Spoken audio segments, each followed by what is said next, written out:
Debilitating fungal infections used to be fairly rare. However, in recent years, they've become more common. What you are looking at is an MRI of a patient who sadly did not make it. He had a black mold infection called mucormycosis that started in his sinuses. Thinking he only had a sinus infection, he didn't get treatment until it had eaten away and infected his brain. Unfortunately, the only way to treat this condition is to provide antifungals and cut out the portion that is infected. And when it's your brain, you don't really have much of a shot. Mucormycosis describes a few different kinds of black fungus that are naturally found in the environment.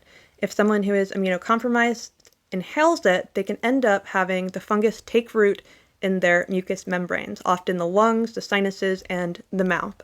It starts out as a black lesion, which I cannot show you, but I suggest looking it up, and from there it progresses rapidly. If not caught early and diagnosed early, it can easily be fatal.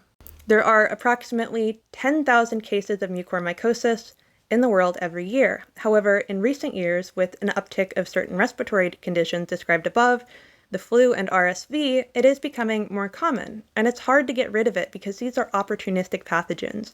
They are everywhere, lying in wait until your immune system is depressed. And many people are experiencing long-term symptoms as a result of previous infections and are now immunocompromised.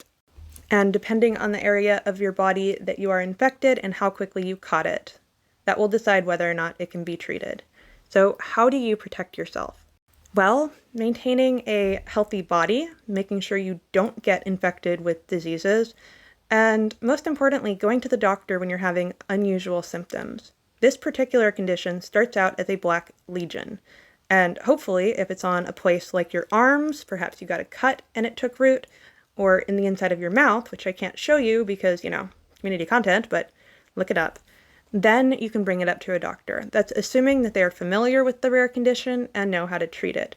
So being a patient who has learned about conditions and knows what to ask for is important. But I agree, it's ridiculous that we have to.